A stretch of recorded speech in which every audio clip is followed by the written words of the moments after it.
Welcome over to Automotive World, everyone. I'm your host, Vinny Mystery, and tonight we have a huge story coming out of Motor One.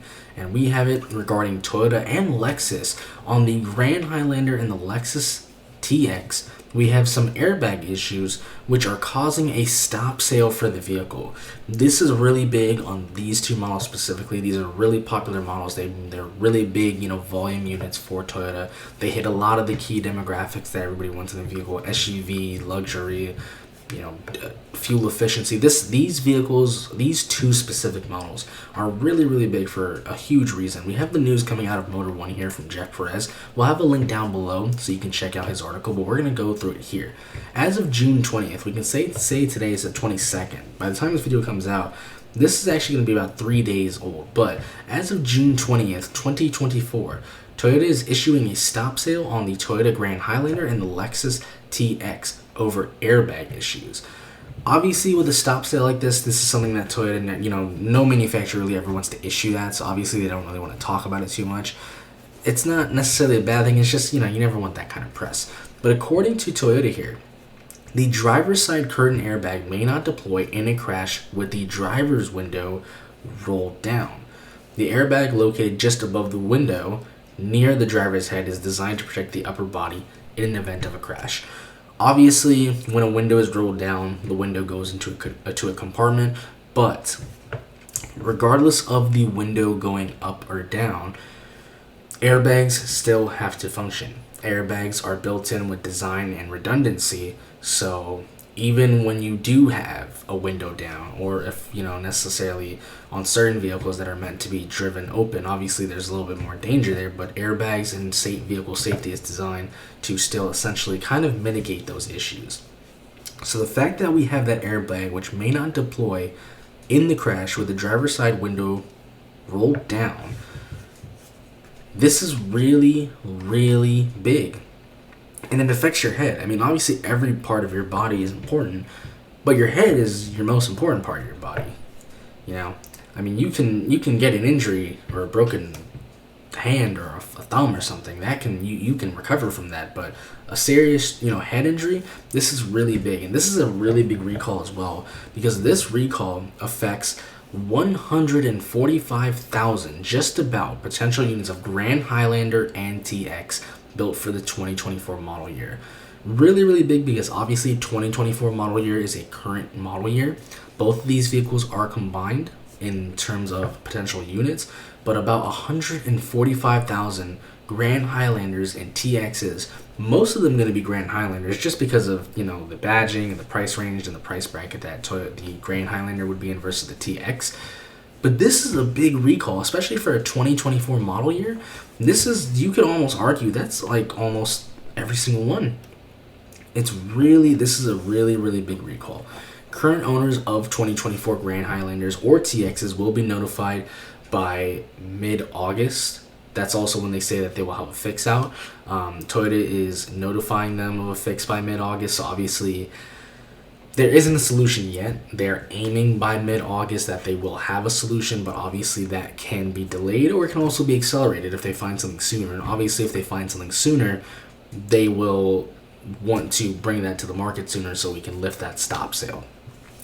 As for the build on these, both TX and the Grand Highlander are built in the Princeton plant in Indiana. So these are both essentially American-made vehicles. These vehicles do not come from other countries like China, Mexico, or Japan. These are both American-made vehicles. Obviously, that's going to spark a lot of comments in the Toyota-Lexus debates especially. We know, especially looking at other videos from other engineers and Toyota themselves, no matter where Toyota and Lexus builds their vehicles, they do hold them to a very high quality standard. Obviously, as I see it with all videos, sometimes even my own, I'm sure there's going to be some of you in the comments saying, oh, because this isn't built in Japan or something, it's not the same quality and they don't care. I wouldn't necessarily say that at all. I think Toyota and there's a few other companies, Porsche and them, there's very few companies that really uphold their quality, not just in their homeland, but really in factories across the entire world. So I don't think necessarily this is an issue with the Princeton plant, but obviously I know there's going to be some controversy about that, just obviously these being built in Indiana. And like I said, this is really, really tough because we have a rough estimate right here. You know, we talk about it here. The first full year of production for both these SUVs, Toyota's already sold 48,840 Grand Highlanders. Lexus has moved 18,965 TXs. Both of these vehicles selling extremely, extremely well. I mean, like I said, these are big models. They hit all the demographics, all the key targets for what consumers want.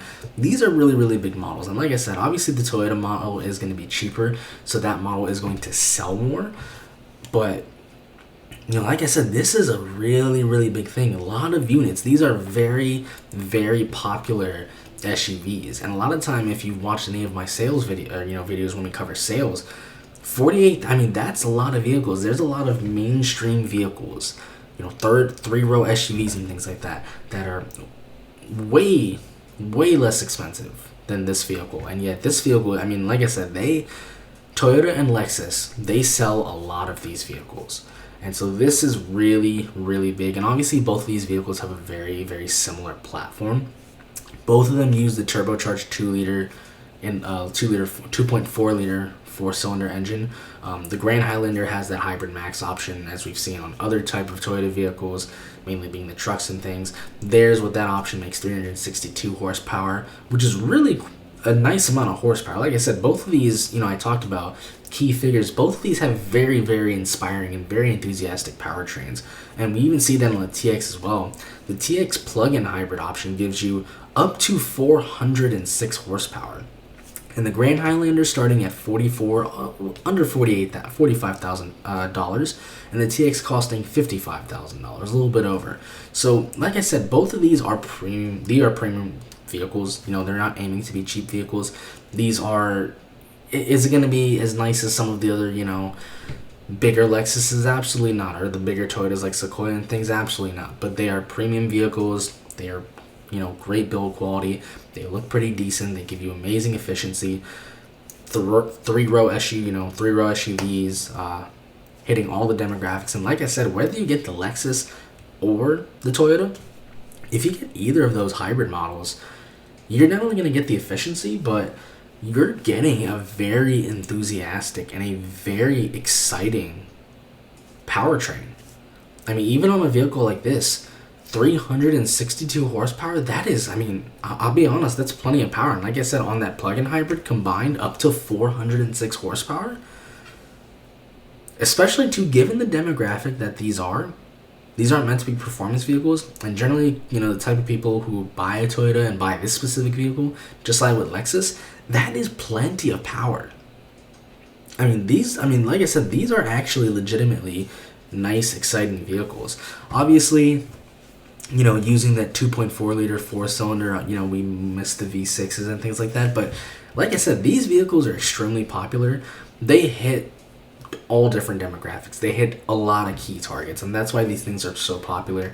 And obviously, you know, as we see here, Toyota is going to notify people, and they are planning to, you know, by mid-August have a fix. Obviously, if they find something sooner, that would be even better, because we can see from the sales numbers here just so far in 2024, you know, where these vehicles are. And like I said, I mean, these vehicles are extremely popular. They sell extremely well. They're in, you know, they have different price points, different features. They really, really do quite well, even in this car market with super high prices, you know, interest rates and things going through the roof. These vehicles really do extremely well, and I'm not surprised. Good value, great powertrains, they do really well. That is going to do it for now, though. Obviously, like I said, Toyota is going to be looking to get this out sooner than they can, but they expect by mid-August to have that fixed, and then owners will be notified. We are going to stay on top of this as well. That is going to do it for now, though. If you have a Grand Highlander or a TX, or you're planning to buy one, or you just bought one, or you're planning to buy one but you encountered the stop sale by a dealer, please let me know what you think down below, what you think of the vehicle. But ultimately, for those who are rejected from buying the vehicle, hearing about the stop sale, does that sway your purchase, or is this just a little bit of a rough patch for the Grand Highlander, which has mostly been extremely well with little to no recalls? And are you gonna wait, when that stop sale is hopefully soon lifted, to then purchase this vehicle? Let me know what you guys and girls think down below. That is going to do it for now, though. And like always, everyone, thanks for watching.